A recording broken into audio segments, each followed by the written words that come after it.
Bom, quem tem Bíblia aí? Tem Bíblia aí, irmão? Amém? Então eu fiquei sabendo que hoje é uma reunião onde eu tenho líderes aqui nessa sala, é verdade? Tem irmãos que lideram aqui. Então, se você lidera quem, o que, para onde, querido? Se você está liderando pessoas para mais próximo de Jesus, não é isso? Esse, no fim das contas, é o nosso alvo. Nós queremos aproximar as pessoas de Jesus, e quando Jesus, Ele nos deu o encargo, a ordem de fazermos discípulos, quando Ele deu esse encargo, junto com esse encargo de fazer discípulo, Ele adicionou uma ordem: ensinando-os a guardar tudo que eu tenho ensinado. Então eu acredito que se você quer fazer discípulos, não basta apenas você ensinar a pessoa a ser, entre aspas, por assim dizer, evangélico, uma pessoa que é crente, uma pessoa que vai na igreja, ainda que isso seja importante, mas nós precisamos ensinar as pessoas tudo aquilo que Jesus ensinou. E não só o que Jesus ensinou, como em Mateus, quando Jesus fala sobre a grande comissão, Ele diz o seguinte: ensinando-os a guardar tudo aquilo que eu ensinei para vocês, tudo aquilo que eu disse. Ou seja, não é nem só ensinar o que Jesus disse, é ensinar a guardar o que Jesus disse. Ou seja, é ensinar o que Ele disse e o pulo do gato de como fazer o que Ele disse. E o que Ele disse? Bom, Jesus disse muita coisa, né? Mas eu queria olhar com vocês algo que Ele disse em Lucas, no capítulo 24. Lucas, no capítulo 24, nós vamos ler a partir do versículo 13. E para explicar para você o que eu vou fazer hoje aqui, o que eu vou falar, eu sou meio conhecido no Brasil por falar de escatologia, que é sobre a volta de Jesus, e também conhecido como por comprar briga com todo mundo na internet também. Eu tenho esse defeito. Sério, é sem querer. É que eu acho que eu sou italiano, então eu me irrito fácil, eu grito, mas eu sou de bom coração, eu acho. Então, eu não sou mau, é sério, eu amo as pessoas. Mas, nesses anos estudando sobre a volta de Jesus, estudando escatologia, por causa do ministério profético, da função profética, então eu tive que me dedicar a estudar a volta de Jesus, e eu comecei a perceber que tem umas pessoas meio estranhas que falam sobre a volta de Jesus. Tudo é teoria de conspiração, tudo é demônio, tudo é a marca da besta. Você não pode espirrar que já fala: olha, o fim dos tempos estão chegando. Qualquer coisa, o fim dos tempos estão chegando, né? Deu uma guerra, o fim dos tempos estão chegando. Todo dia está chegando, né? Tá meio estranho isso. Então tem gente que exagera e acaba tornando o estudo sobre o fim dos tempos meio que uma caricatura. E aí, quando a gente vai falar sobre isso, as pessoas acham que a gente vai propor uma esquisitice de querer ficar fazendo cálculo de números e quando que vai acontecer, e calcular a data da volta de Jesus, né? Tem gente que já tentou isso. Assim, muita gente fez isso na história, deu errado. Então, se você for tentar fazer, meu conselho: faz que nem Lutero e Wesley, os dois calcularam a data da volta de Jesus. Calcula para depois que você morrer, né? Bota assim uns 300 anos depois que você morrer, que se você errar, ninguém falar mal de você, né? É melhor. Mas se você calcular para uma data muito próxima, é capaz de você comprar briga com as pessoas, tá? Eu descobri que no estudo sobre a volta de Jesus, existe algo mais importante do que simplesmente entender o arrebatamento, do que entender a grande tribulação, do que entender todos esses eventos que estão relacionados com a volta de Jesus. Claro, eles estão na Bíblia, são importantes, a gente precisa entender. Mas, quando nós estudamos o fim, que tipo de fim nós estamos esperando? Esse é o mais importante entender. Na verdade, antes de começar a entender sobre os versículos de Apocalipse, ou de Daniel, ou de Ezequiel, antes de entender qualquer coisa, eu preciso entender isso. Que tipo de fim eu espero? Porque o estudo do fim pode significar duas coisas, dependendo da forma que você lê a Bíblia. Fim pode significar como as coisas acabam. Por exemplo, o fim da água no copo. Fim, acabou, fim. Então às vezes as pessoas pensam sobre a volta de Jesus dessa forma: o fim. Como que é o fim? Como vai acabar tudo? Vai acabar tudo, não vai ter nada, acabou, morreu todo mundo, explodiu, queimou, já era, o último que sair apaga a luz. Entende? É um pensamento negativo demais sobre o fim, e que acaba tendo medo de pensar no fim, sendo que a Bíblia está cheia de versículos sobre o fim, mas a gente acaba evitando eles. Mas a palavra fim também tem um outro sentido quando a gente fala. Fim pode significar como algo acaba, mas fim também pode significar como algo alcança o seu propósito, não é? Então tem duas formas de um noivado chegar no fim. O noivado pode chegar no fim porque acabou o noivado e os dois não estão mais juntos, ou porque chegou o dia do casamento. Quando o dia do casamento chega, o noivado acaba. E se o relacionamento terminar, o noivado também acaba. Os dois é um fim, mas um é um fim que acaba e outro é um fim que alcança propósito, não é isso? Ok? O estudo da volta de Jesus não é simplesmente como as coisas acabam, mas é como o plano, o propósito de Deus alcança o seu ápice. É como o alvo de Deus, o desejo do coração de Deus vai encontrar o seu propósito.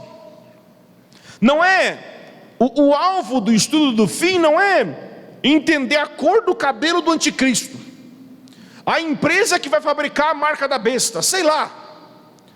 O objetivo é entender Deus, qual é seu plano, e como, quando, onde Ele vai encontrar cumprimento.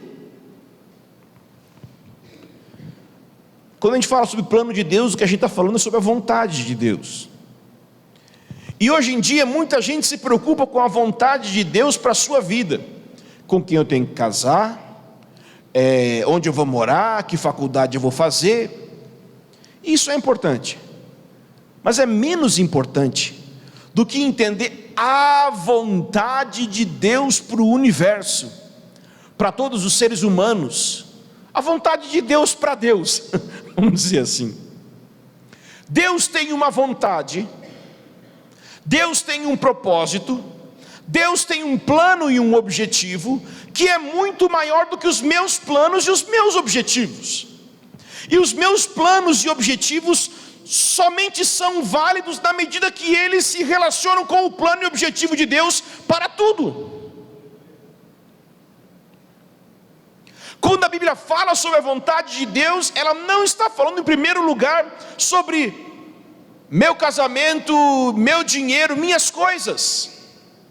Ela está falando sobre um propósito que Deus tem, que foi o que moveu o seu coração a criar o universo e a enviar Jesus para morrer na cruz, e é o motivo pelo qual Ele vai enviar Jesus na segunda vinda. Deus trabalha com um propósito, e seu propósito é único, não é duplo, é único, e Ele tem um único alvo para a humanidade. Deus tem um único alvo para o universo. E a vontade de Deus para a minha vida só é válida na medida que minha vida se adequa a essa vontade de Deus para o universo. Se nós pudéssemos resumir a vontade de Deus para o universo, o que inclui você está dentro do universo, ok? Beleza? Se nós pudéssemos resumir a vontade de Deus para o universo, nós poderíamos resumir em Efésios 1, versículo 10, que diz que na dispensação da plenitude dos tempos, Deus vai fazer convergir em Cristo todas as coisas, tanto as que estão no céu como as que estão na terra.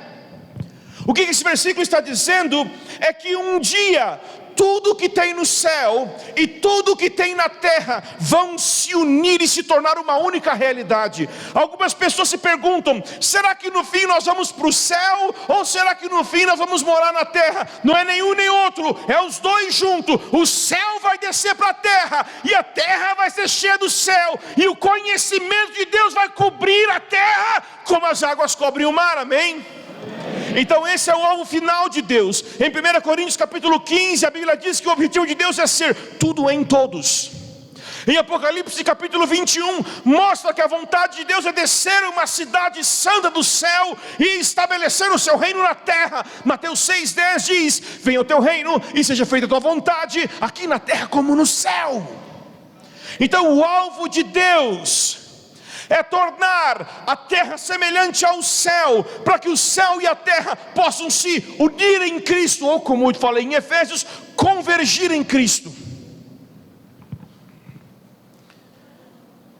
No princípio, quando Deus criou tudo, tudo foi quebrado por causa do pecado, e Ele está trabalhando na história para recuperar tudo, para que tudo seja como era no início e muito melhor. E esse é o alvo de Deus, e essa é a vontade de Deus. E você só está vivendo a vontade de Deus na medida que se conecta com essa vontade. Entende? Ok? Bom, por que eu disse tudo isso? É porque quando eu comecei a estudar sobre o fim dos tempos e sobre a volta de Jesus, eu descobri que quase tudo na Bíblia falava sobre isso. Sobre Apocalipse? Não, sobre o propósito de Deus, sobre o plano de Deus, e sobre como Deus anseia que no fim seu plano aconteça, seu plano se cumpra. E quanto mais eu estudo sobre esse plano, mais apaixonado eu fico, mais eu amo a palavra. E aqui em Mateus 24, o que está acontecendo é o seguinte: Jesus morreu e ressuscitou, e tinha discípulos dele que não sabiam que ele tinha ressuscitado, e foram embora. Já parou para pensar?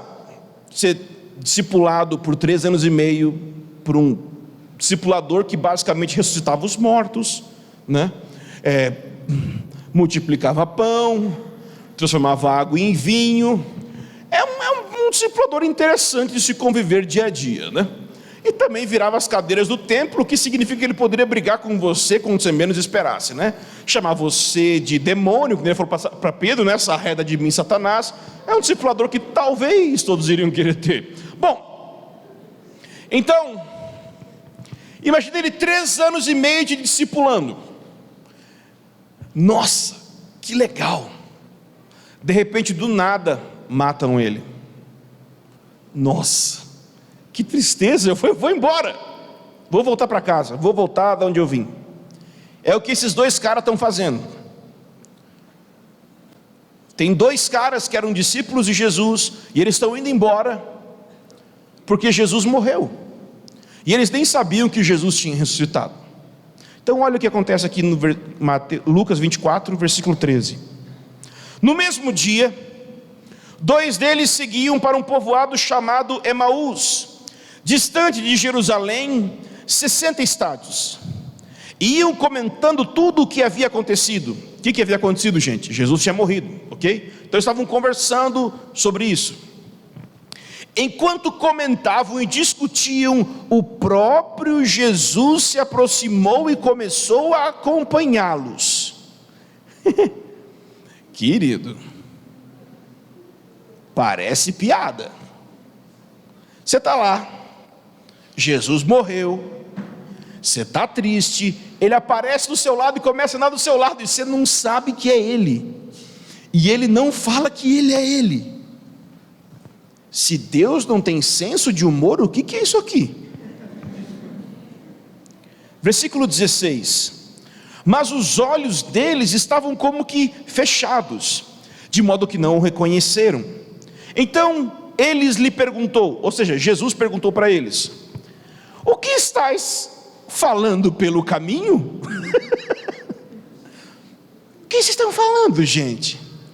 E então eles pararam tristes. Óbvio, o discipulador deles, o mestre deles, o rabino deles morreu, eles estão tristes. Versículo 18: e um deles, chamado Cleopas, respondeu: és tu o único visitante em Jerusalém que não soube das coisas que ali aconteceram nesses últimos dias?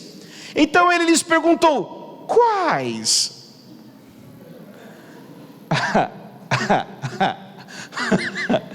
Jesus querido, não faça isso comigo.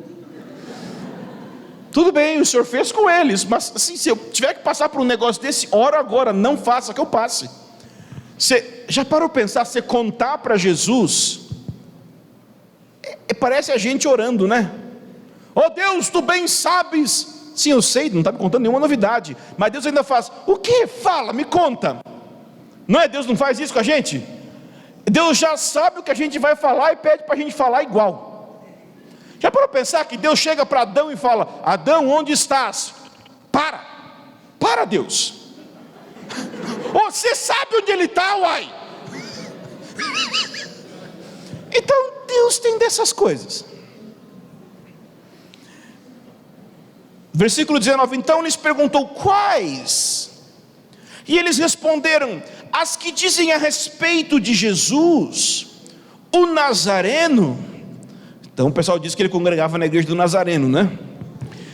Que foi profeta, poderoso em obras e palavras diante de Deus e de todo o povo, como os principais sacerdotes e as nossas autoridades o entregaram para ser condenado à morte e o crucificaram. Nós esperávamos que fosse ele que traria a redenção a Israel. Além disso, já faz 3 dias que essas coisas aconteceram. Olha essa expressão no versículo 21, redenção a Israel. Essa expressão é escatologia. Essa frase é fim dos tempos. Essa expressão é volta de Jesus. Mas às vezes a gente está focado em alguns versículos e não tem uma visão mais plena da palavra, e não percebe que em todo o tempo a Bíblia está falando sobre isso. O que é a redenção de Israel? Basicamente o que ele está dizendo é o seguinte: que havia uma profecia, ou melhor, várias profecias, mas todas elas estão conectadas, de que Deus enviaria uma pessoa ungida, separada, Messias, ok?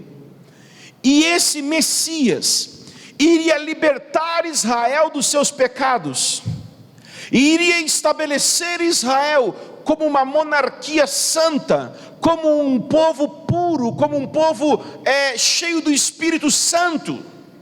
E por causa disso, porque eles iriam herdar uma terra que é a terra de Canaã, e porque eles iriam se tornar um povo santo nessa terra, então todas as famílias da terra, todas as nações seriam abençoadas como consequência disso.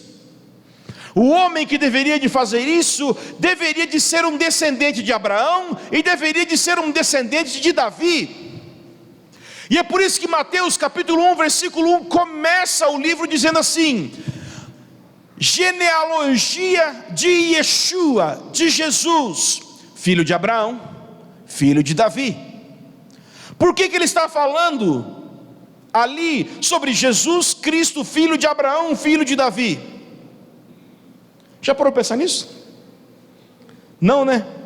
Genealogia é um negócio que a gente um dia vai chegar no céu e perguntar para Deus: Deus, por que o Senhor colocou esse negócio aqui? Quem aqui já leu a Bíblia inteira, pelo menos uma vez na vida? Gênesis, Apocalipse. Ok, que bonito. Os que não leram, arrepende aí, querido, tá? Estou brincando. Quem aqui dos que leu pulou as genealogias? Ai, seus mentirosos. Gente, quando chega em genealogia, e números também, né? As medidas do tabernáculo eu já começo a pegar no sono, em Êxodo. Mas vai virando para Levítico, Senhor, é provação? Sei que se fosse uma guerra e mata e sangue, legal, pô, parece um filme. Mas tipo assim, fulano gerou Beltrano, viveu tantos anos. No terceiro eu esqueci.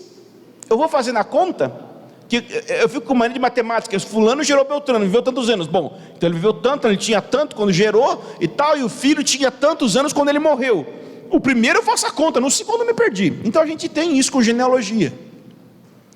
Mas Deus colocou genealogia na Bíblia com um propósito, né?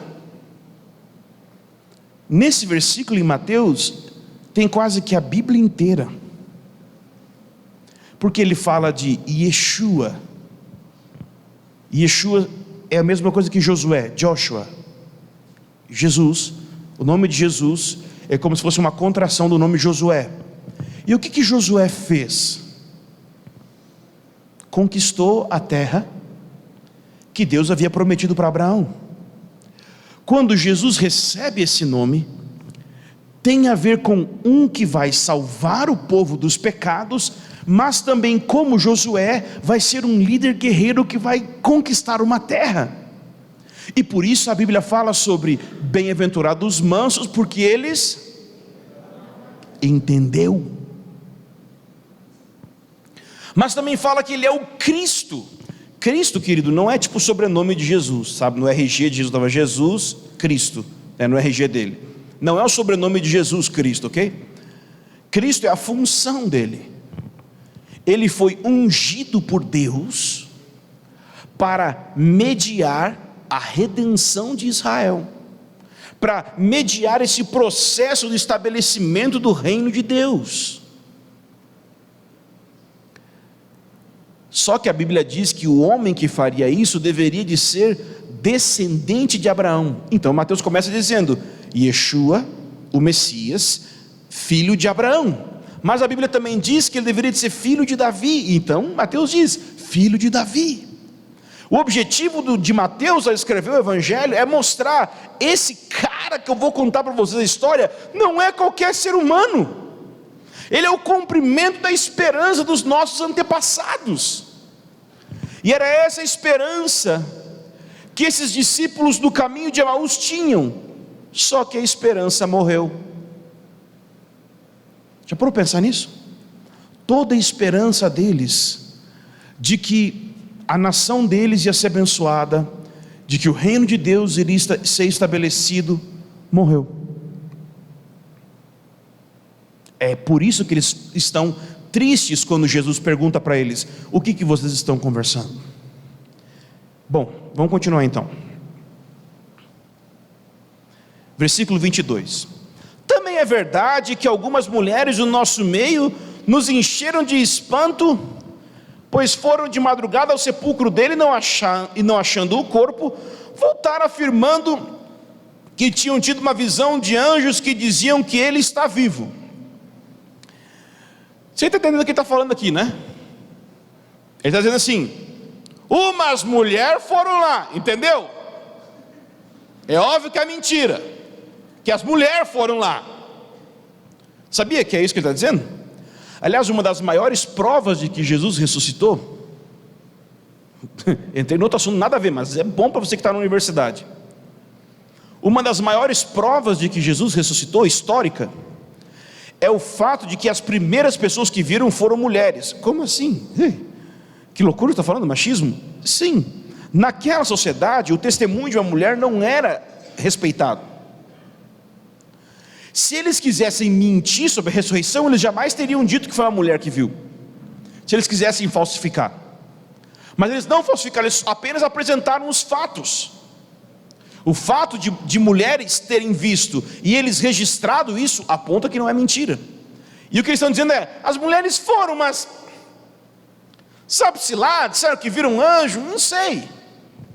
Versículo 24: alguns dos que estavam conosco, dos demais discípulos, foram ao sepulcro e confirmaram o que as mulheres haviam falado, mas não o viram. Ou seja, confirmaram que o corpo não estava lá, mas não viram ele lá. Então ele lhes disse, Jesus disse, versículo 25: ó tolos. Querido, assim, tolo é uma palavra bonita que o tradutor colocou aqui. É sim, era uma coisa um pouco mais intensa talvez, tá? Entendeu? Fala, mula, sei lá, tipo, você não entende, cara. Sabe quando você fala assim? Cara, você não entende. Alguma coisa assim ele fez. Ó tolos.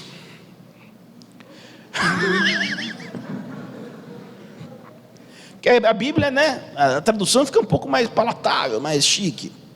Eu não acho que Jesus era tão João Batista, então imagina, João Batista deveria de ser uma bênção pregando, né? Conferência de João Batista, vamos pagar para o sujeito xingar nós. Não vou. Ó tolos, que demorais a crer no coração em, olha essa expressão agora, tudo o que os profetas disseram. Uau! Ele não está falando apenas do fim, ele está dizendo sobre tudo o que os profetas disseram. Olha só, versículo 26. Acaso o Cristo, o Messias, não tinha de sofrer essas coisas para entrar na sua glória? Ou seja, não era exatamente isso que está predito na Bíblia? Versículo 27. E começando por Moisés, ou seja, os 5 primeiros livros da Bíblia que o pessoal pula direto. E repete comigo, todos os profetas. Isso aí. Deu um delay, mas está valendo. Explicou-lhes o que constava a seu respeito em todas as Escrituras. Coisas na vida que eu queria ter visto. Jesus pregando sobre si mesmo na Bíblia inteira. Eu queria ter visto esse momento. Quando eu chegar no reino, eu vou dizer: Deus, bota aquele pendrive daquele dia de Jesus pregando no caminho. Eu queria ver esse sermão. Mas aqui está a minha palavra para você hoje. Nós, como evangélicos, rejeitamos o Antigo Testamento. Nós, como evangélicos, nem lemos o Antigo Testamento. Só que o primeiro versículo de Mateus é Antigo Testamento puro. Jesus, Cristo, filho de Abraão, filho de Davi. Sabe o que esse versículo me diz? Que se eu não entender Abraão, que se eu não entender Davi, eu nem começo a entender Jesus. Muitas pessoas do Brasil me consultaram já sobre falar sobre o fim, e eu descobri algo: ninguém entende o fim se não entender o início, porque o fim é a consumação do propósito estabelecido no início. O início é o fundamento daquilo que vai ser construído e desenvolvido até o fim. Quando foi a última vez que, quando você foi pensar sobre Jesus ou falar de Jesus para alguém, você começou com Moisés? E depois de Moisés, todos os profetas? A gente não faz isso. Na verdade, a gente nem acha que precisa disso. Por nós, a gente distribui só o Novo Testamento. Do Gideãozinho aquele bom, um salmo, um provérbio e o Novo Testamento. Porque esse negócio de Antigo Testamento, isso aí não importa, né, gente? Já viu? Tem gente que vem falar comigo e fala assim: ô Ângelo, mas isso aí não é do Antigo Testamento? Querendo dizer assim, joga fora, não vale. A palavra de Deus vale para sempre.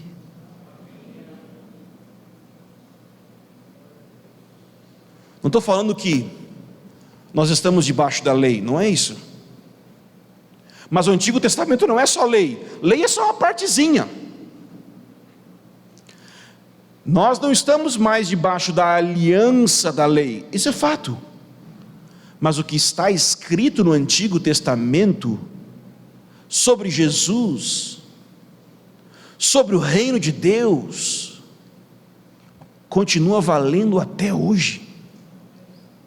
Só que se você não ler o Antigo Testamento, jamais você vai ter a compreensão do fim. Então a gente chega em Apocalipse, meu Deus, o que é isso? A gente chega no fim dos tempos, meu Deus, o que é isso? Dragão, o cara, meu Deus, é caverna do dragão, o livro de Apocalipse. A gente não entende o que ele está querendo dizer. E a gente fica tentando descobrir o significado do símbolo assim: oh Deus, me revela o que esse símbolo significa. Então, no caso eu já te revelei, te dei um livro inteiro para você ler e entender. A venda nas melhores livrarias esse livro, gente. Já a Bíblia Sagrada está ajudando gente pra caramba aí. Se você ler, dá para entender. Está em português, sério. Tinha em grego, em hebraico também, mas agora está em português, edição nova, pouco tempo. Um rapazinho chamado João Ferreira, ele fez uma tradução ao português. Querido, brincadeira à parte, tem uma coisa muito séria nessa brincadeira, que é: esse livro tem que ser lido. E esse livro contém uma história. Se essa história não for lida, você não vai entender o propósito. E se você não entender o propósito, você não entende a consumação do propósito. Se eu descer aqui, vai dar microfonia? Não? O que eu estou querendo dizer com isso é o seguinte: vamos olhar aqui na cara.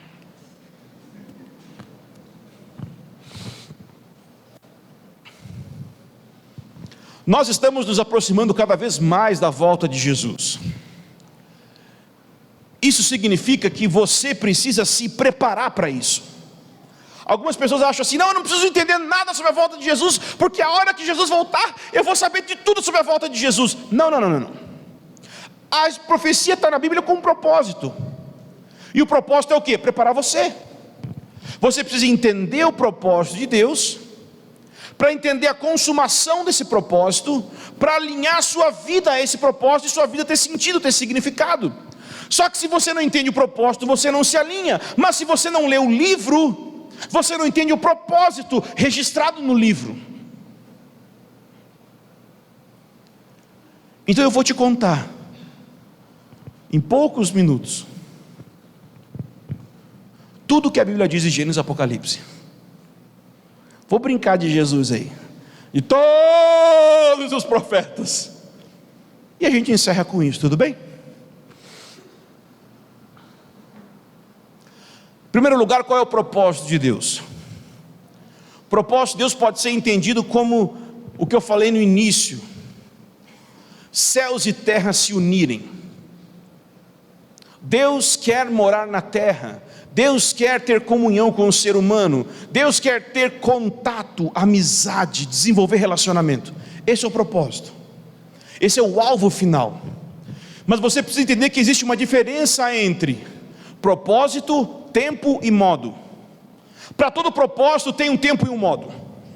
Ou seja, propósito fala do alvo final, tempo fala de quando algo vai acontecer, e modo fala sobre qual minha cooperação no tempo para que esse propósito seja alcançado. Então, falei muito rápido? Ouve rápido, vai lá. Seguinte: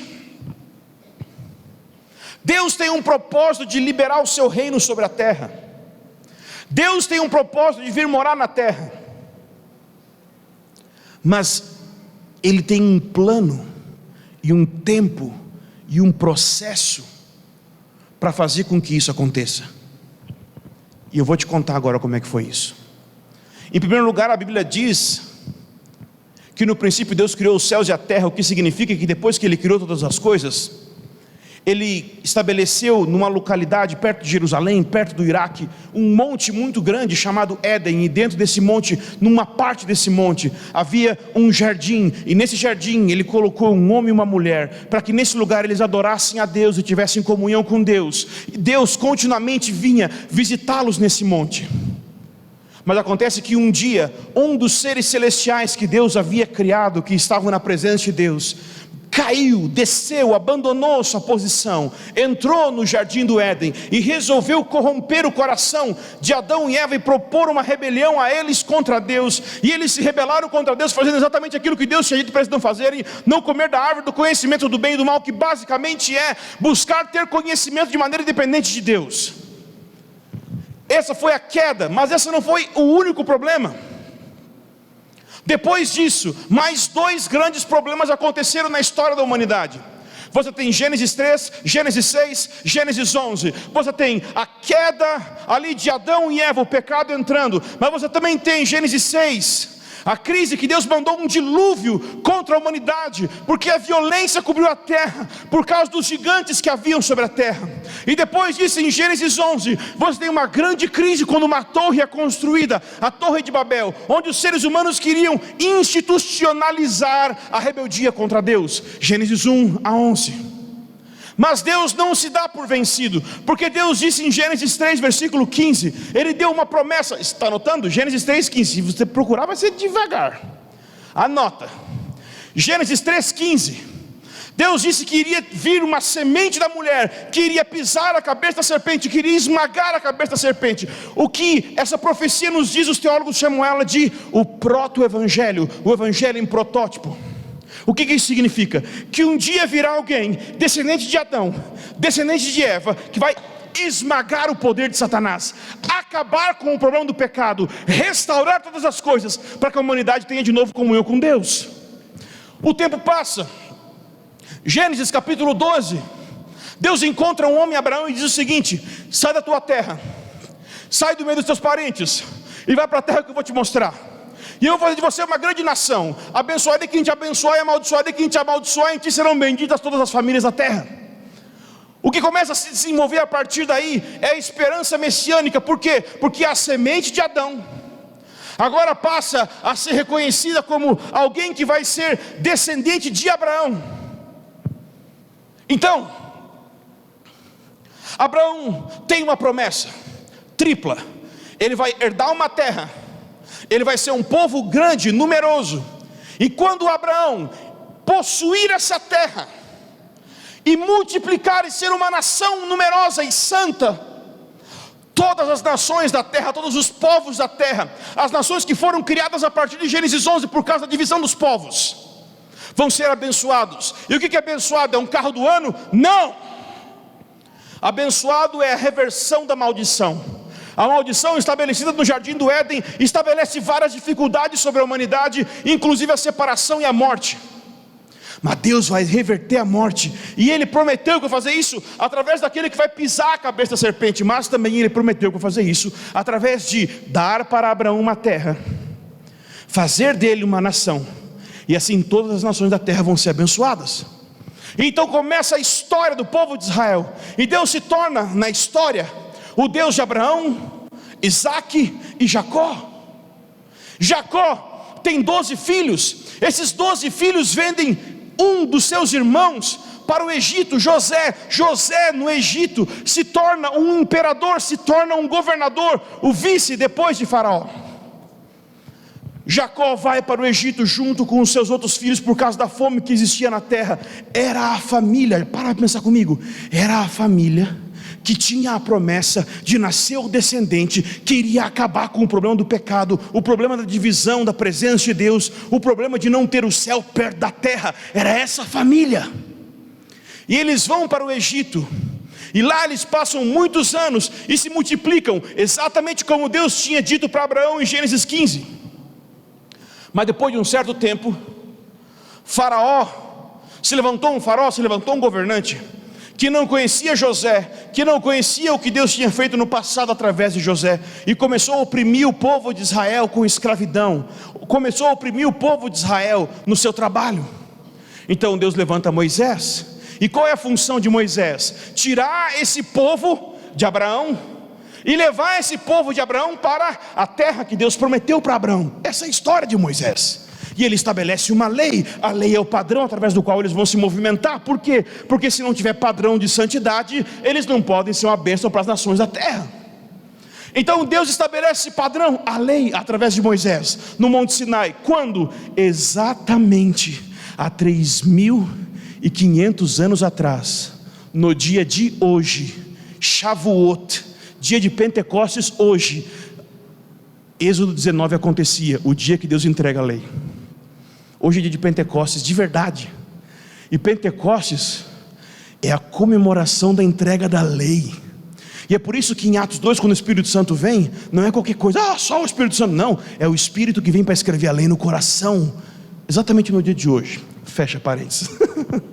Então eles recebem a lei e se tornam uma grande nação. Mas quando eles entram na terra com Josué, você vai perceber que Josué, ele comete um pequeno errinho. Ele diz o seguinte: quando eles entram na terra, Josué diz o seguinte: eu e minha casa serviremos ao Senhor. Parece maravilhoso a frase, mas pensa no que ele está dizendo. O que ele está dizendo é o seguinte: se vocês não querem,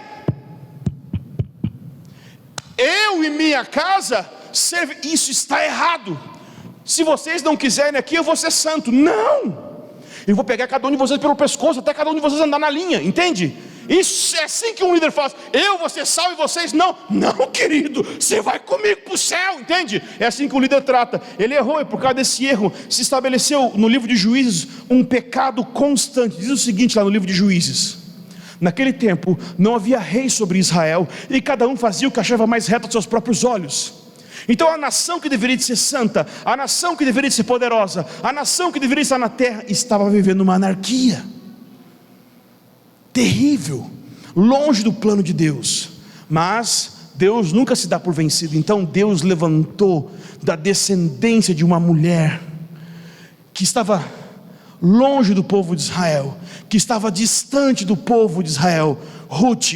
Deus levanta um homem chamado Davi. E Davi recebe um chamado porque ele era um homem segundo o coração de Deus, não que ele era perfeito.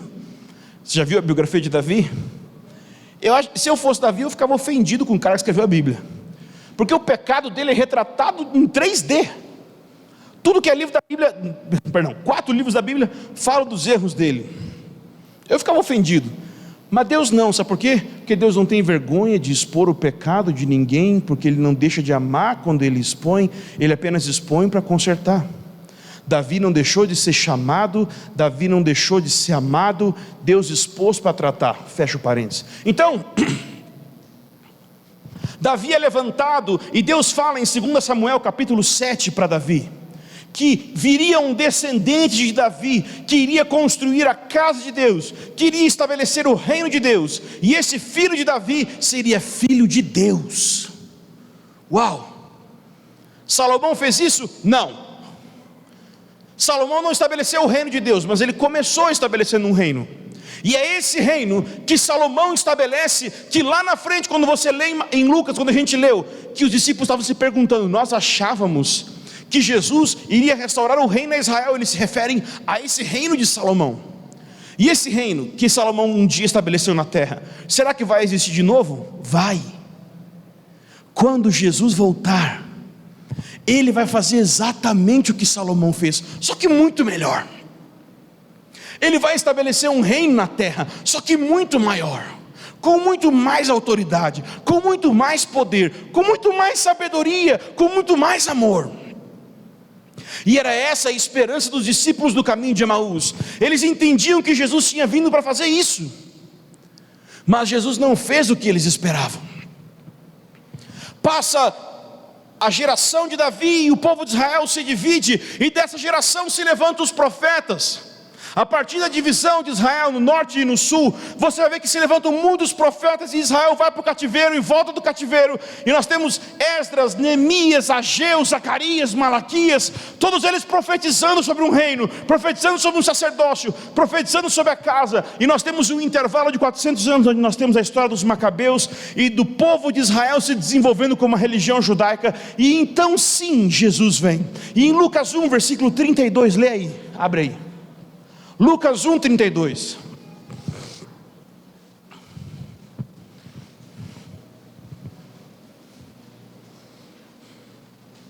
Lucas 1, 32 diz o seguinte: o anjo Gabriel está falando com Maria, e ele diz o que para Maria? Que esse seu filho vai ser filho do Altíssimo, e Deus lhe dará o trono de Davi, e ele reinará eternamente sobre Israel.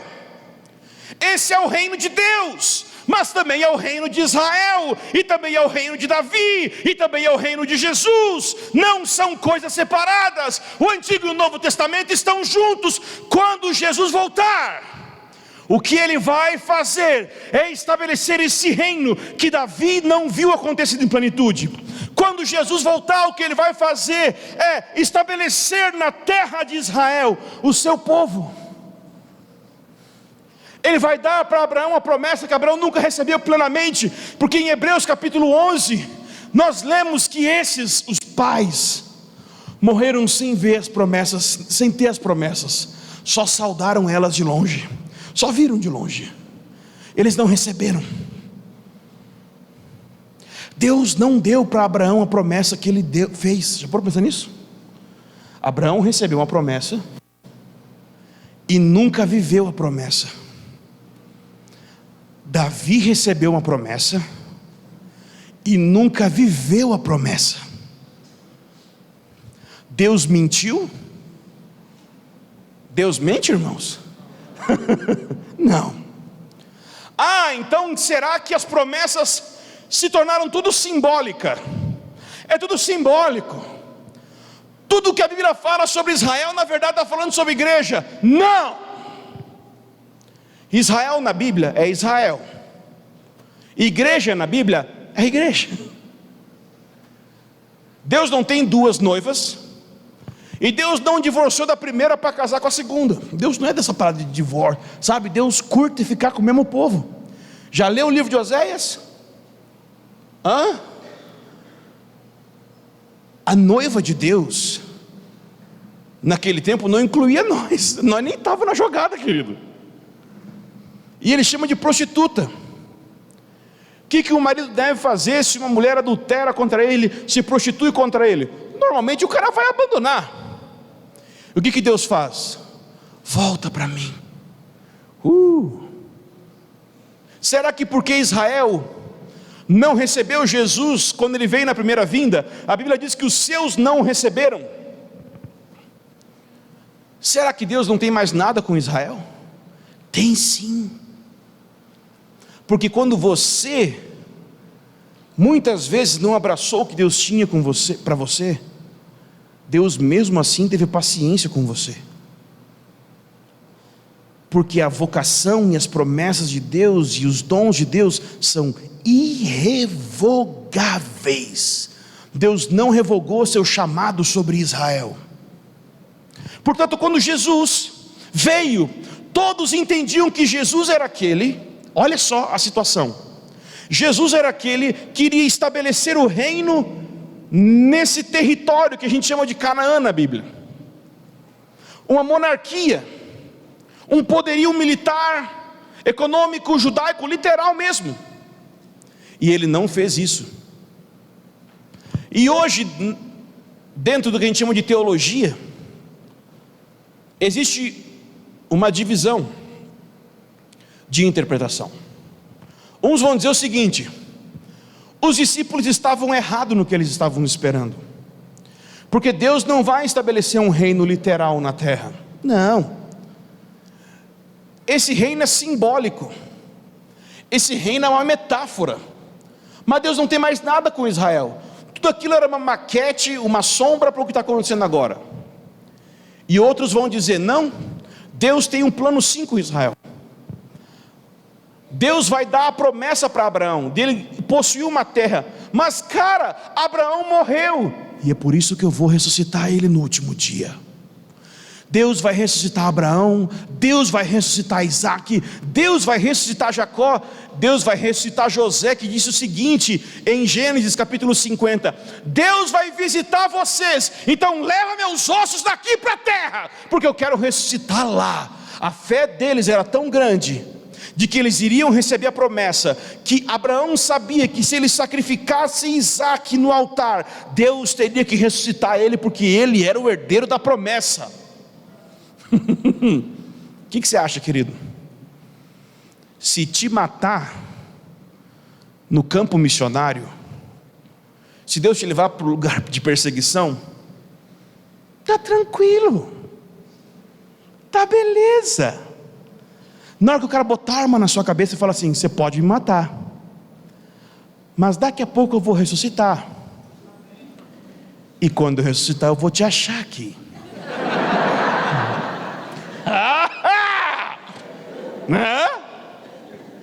Quando Jesus voltar, Ele vai estabelecer uma batalha contra as nações que não querem receber Ele como Senhor. E o que Ele está fazendo hoje é chamando muita gente para estar do lado dEle. Ele não estabeleceu esse reino ainda, Ele vai estabelecer esse reino ainda. A gente não está governando, pelo contrário, querido. A gente ora por cura, o sujeito é curado e a gente volta gripado para casa. Meu Deus, já parou para pensar nisso? Não, nunca parou para pensar. Beleza, eu penso direto nisso. Por que o Bill Johnson cura todo mundo e o filho dele é surdo do ouvido direito? Por que o John Wimber, que foi um dos maiores líderes em cura, morreu de câncer? Por que Jesus, que era o rei, foi crucificado? A proposta de Jesus para esse tempo, antes dele voltar, é que cada um de nós, enquanto aguarda que ele retorne, chame mais pessoas para fazer parte desse reino, e enquanto chama, abraça a cruz. Não é ficar rico, é ficar pobre.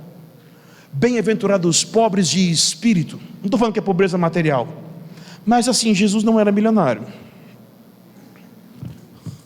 Bem-aventurados os pobres em espírito, porque deles é o reino. Bem-aventurados que têm fome e sede de justiça, o estilo de vida que espera a volta de Jesus, relatado em Mateus 5, 6 e 7. Esse estilo de vida é o que é ser discípulo. Basicamente, Jesus sofreu antes de entrar na glória, e todos aqueles que querem viver piedosamente vão sofrer perseguição. No mundo vocês vão ter aflições. Nós somos chamados para ter a comunhão dos seus sofrimentos. Jesus sofreu nos deixando exemplo. Então eu quero te anunciar, e a gente encerra aqui. O Senhor Jesus está voltando, e Ele vem para reinar sobre essa terra. Talvez a gente está estressado com o que está acontecendo no Brasil, né? No governo. Um dia Jesus vai voltar, e talvez Ele vai chegar em Brasília, vai subir aquela rampa, e se fosse o Temer, por acaso que estivesse lá quando Ele voltasse, Ele diria assim: então Temer, toda autoridade me foi dada no céu e na terra.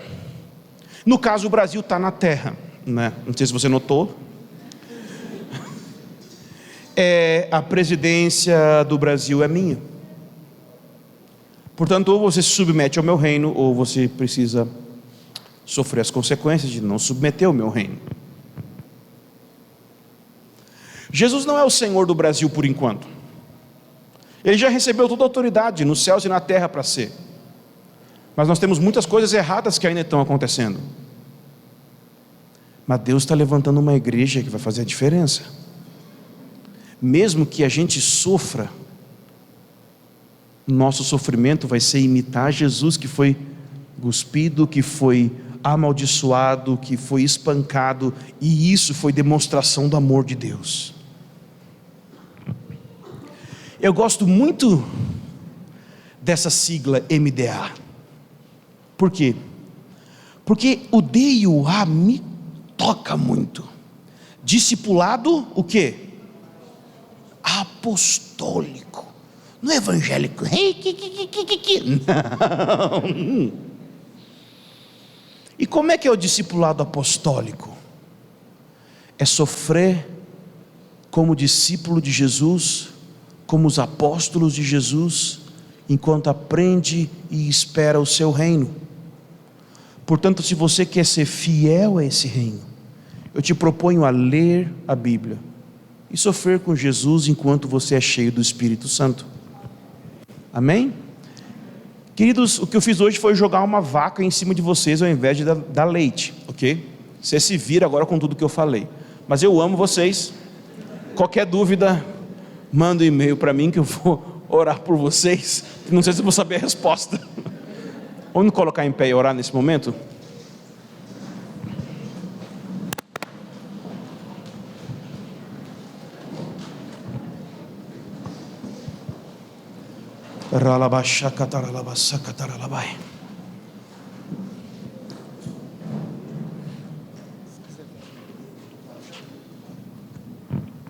Eu queria que você concentrasse nesse momento.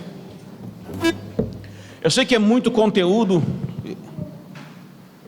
mas alguma coisa ficou aí no seu coração. Eu queria que você focasse seu pensamento agora em Jesus. Feche seus olhos. Senhor Jesus, quero pedir que você, por favor, por gentileza, aumente sua presença aqui nesse lugar um pouquinho mais, Senhor. Aumente a sua presença aqui, Senhor.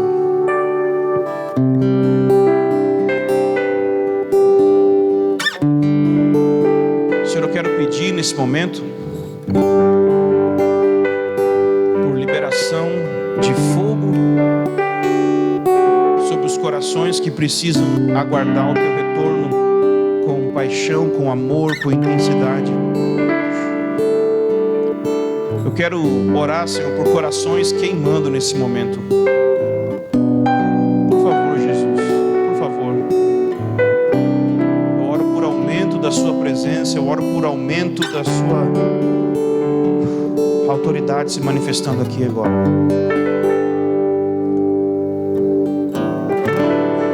Por aqueles que estão liderando células, pastoreando pessoas, discipulando pessoas, eu oro, Senhor, pedindo, Senhor, um fogo de paixão, de amor por você, aumentando agora. Irmãos, a Bíblia diz que aquele que tem sede, venha a mim e beba.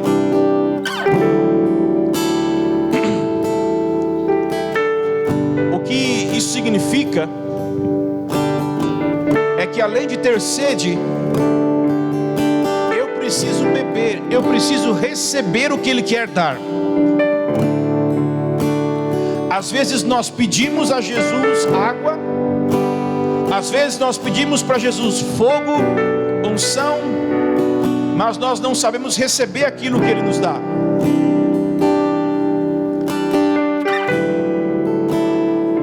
Eu quero ministrar sobre esse ambiente, nesse momento, fé para receber o que Deus está dando.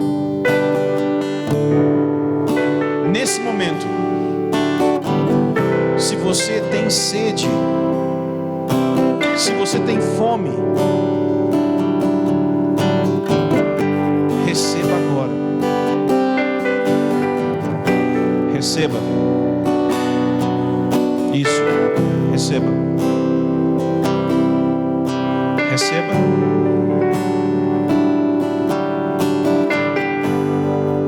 Você está livre. O Senhor quer empoderar a sua igreja para que ela esteja de pé em tempos difíceis. Receba esse poder. Receba. Receba. Receba. mais, mais. Oh!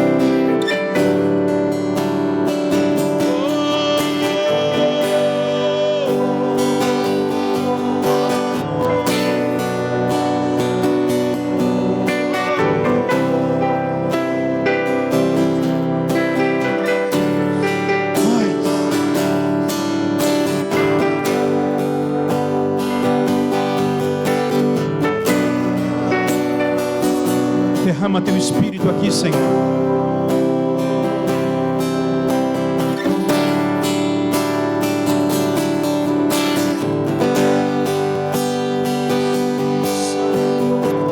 Mais.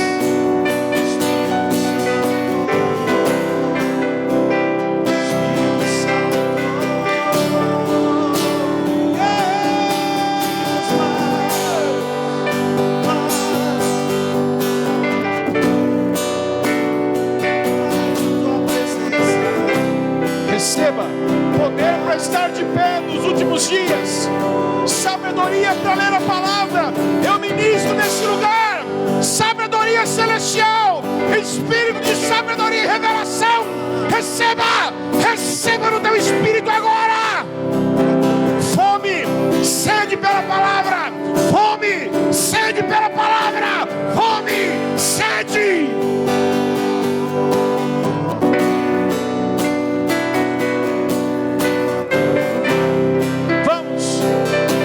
Me ajude a adorar nesse lugar. Onde estão os sacerdotes? Vamos sacudir este lugar. Levante o seu clamor. Não nos deixe adorando sozinho aqui, não.